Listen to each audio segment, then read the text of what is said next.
As a dedicated creative professional, you should build all your vector graphics based off of your drawn design. How is your vector building skills, designer? Sir, I'm normal, sir. I've seen monkeys on crack create more precise vector graphics than you. Hell, my arthritic grandmother has a better handle on Bezier curves than you do, designer. Sir, yes, sir. I want you to pull your head out and pay attention to this next video about the clockwork method. Do you comprehend me, designer? Sir, I do, sir. Welcome to Vector Basic Training. This is the clockwork method video.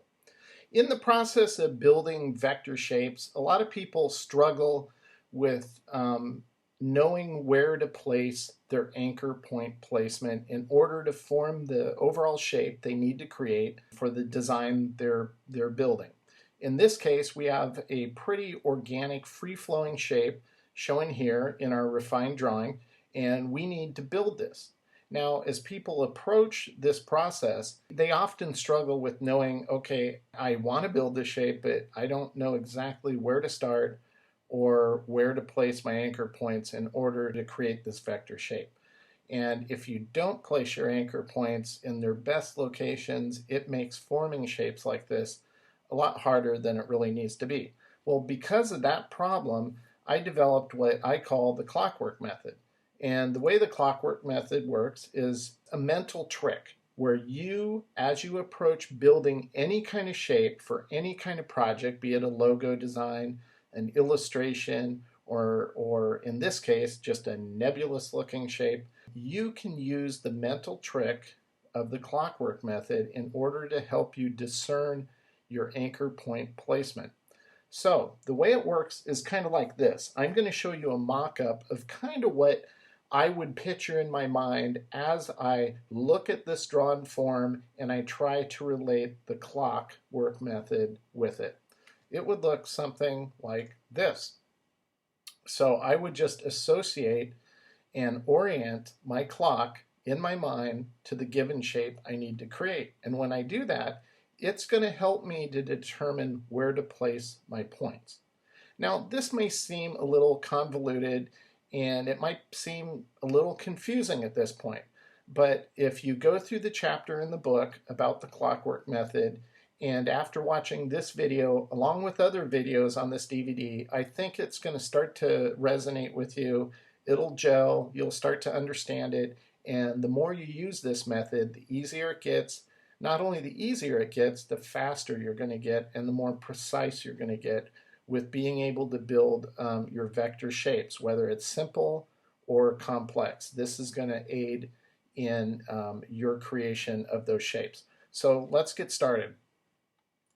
Keeping the clockwork method in mind, we're going to go ahead and start building this vector shape. Now remember, in any drawn form, wherever your drawing comes to a point, gets a point. So that tells us where to start. We'll just start here because there's a point. If we orient a clock running around this curve right here, this will be approximately 3 o'clock to associate with the clock. As we sweep up and around, once again, this face right here, if we orient a clock angled, it would be approximately 9 o'clock here. So we'll put that one here. We don't pull our Bezier curve handles out too far because we just want to pull them out enough that we can grab them later. We'll adjust them, pull them out farther, or shorten them depending on the needed Bezier curve when we get to that point. Once again, the next point is another point. Now between this point and the next one here, you have to make decisions like, does this need another point right here? In this case, I don't think it does. The distance we're spanning isn't great enough to warrant a point in between the two, so we'll just directly go to the next point. This next shape in our overall form is more in touch with how a clock is oriented north and south. So this is an easy one. This point we've already placed would be 9 o'clock. This would be 12 o'clock. This would be 3 o'clock, and then as we sweep down into this shape, if we position a clock in our mind here, then once again we're at 9 o'clock again here, then 6 o'clock, and then this would be 3 o'clock, 12 o'clock, 3 o'clock. And now as it sweeps down here, the clock is going to be angled more in a, if you think of it in northeastern fashion, and that would put a 9 o'clock point here, and this would be 6 o'clock. Now the span between these two bottoms is such that I think it's warranted to put a point right here just to make this curve nice and graceful. Oops. There we go.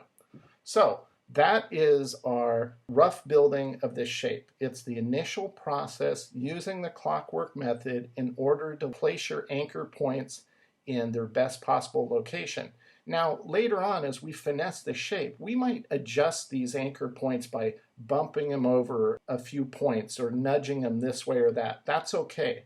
This gets us into the right neighborhood. Later, we'll dial in the specific street address through a process called prime point placement, the PPP. But there's another video we'll go over that covers that. This is just to help you shape survey, basically. Look at a shape, look at a given drawing, and figure out and discern where to place your anchor points. That's all we're doing now. Now, as in with all the videos, all these methods overlap, interrelate, and associate with one another. So the next thing we're going to jump into is going to be using the Extreme Path plugin, the Segment Direct Edit tool. And we'll just go in and we'll start forming the vector path to more closely align and match our underlying drawing. We're not going to worry about dialing it in all the way and refining every aspect at this stage. We're just slowly moving it closer to its final form. Think of it, as I've said before, think of it as clay. You start out with a lump of clay, you start kneading it and forming it until eventually you get where you want to go. Unlike clay, however, you don't have an underlying, basically drawn roadmap that will guide you. You're doing it out of your mind. And in this case, we do. In this case, we have our underlying drawing that's guiding us. So that is the extreme path aspect of this process. It's like a 4-stage process. We'll go over that in more detail in the point-by-point method video. But this is now ready to select all the smooth anchor points. Those anchor points that you want your Bezier curve to transition from one side to the next and have it be fluid and continuous. And so we'll select all these anchor points that should be smooth, that as you can see here are broken and here because of the shaping tool. And we'll go up and using the control panel, convert selected anchor points to smooth, we'll just click it. And that fixes all those points. So now all we're left to do is go in and start refining our Bezier curves. This is where we dial in the shape to really match up with our underlying drawing.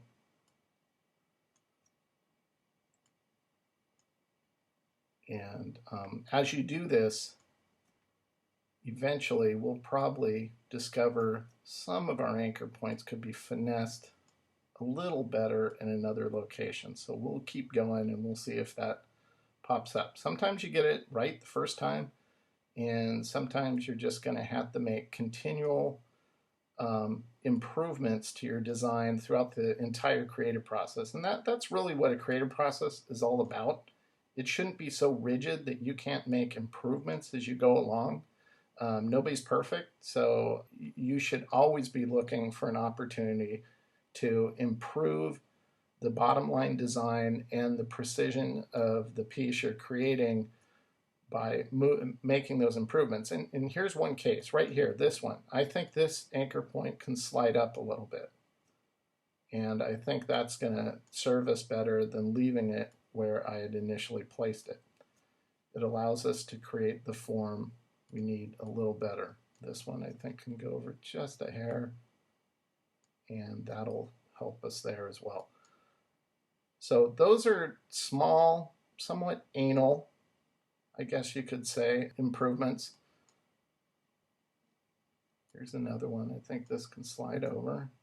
And I think this handle can go out a little further. I think it's important to pay attention to the details of your vector work, because the more detail that isn't refined and improved upon, it all adds up. And when it all adds up, it just causes what I refer to as visual tension. It just is going to degrade your work. One little detailing that might not be perfect in and of itself might not degrade your work, but it's multiple ones that all add up that could lower the quality of your work. So the more you get in the habit of really scrutinizing your own work and not settling for, oh, it's good enough, the better you'll be.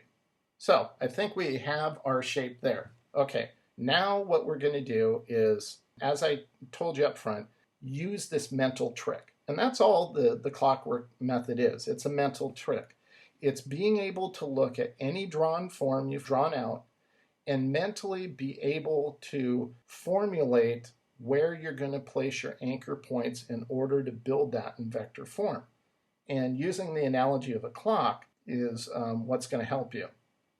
So in my mind, I see something kind of like this. And if we overlay the vector path we built now, and I go back in and I just select this, and we start here. So this point relates to 6. This point relates to 3. As it swings up here, I now orient my clock to relay to this curve, and this orients to 9.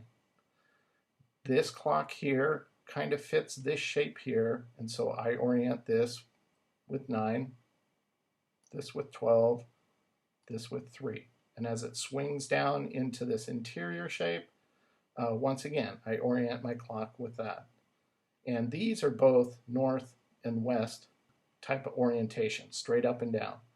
Once again, 9, 6, and 3.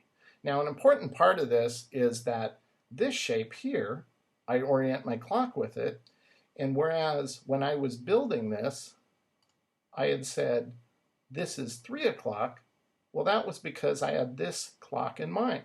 If I had this clock in mind, I could have said this is 9 o'clock. And that's the nice thing about the clockwork method, is 2 different people can see the same shape and can associate a clock with it that gives them a different time, but in this case, whether it's 3 o'clock or 9 o'clock, it's going to help you discern the correct location. It doesn't matter. So it's flexible. So don't be so rigid as to say, well, that's not 3 o'clock, that's 9 o'clock. Well, it doesn't matter. It's still going to get you to the same general neighborhood, so don't worry about it. So as we move around here, once again, we'll orient our clock with the angle of our art. So in this case, this curve kind of angles northeastern. So we'll angle our clock the same way. That's what the arrow in the middle of the clock is. That determines the angling that you need to position your clock. In this way, in this respect, it's going to be northeastern, and thus it discerns a 9 o'clock placement, swinging down, and a 6 o'clock placement. So if we go back to the first clock, once again, we've angled the clock. It's more of a northwestern position now, so it's 6 o'clock and 3 o'clock. So that's the mental trick you can use to discern any given shape you've drawn out and being able to define where exactly you're going to place your anchor points precisely in order to form the overall shape you need.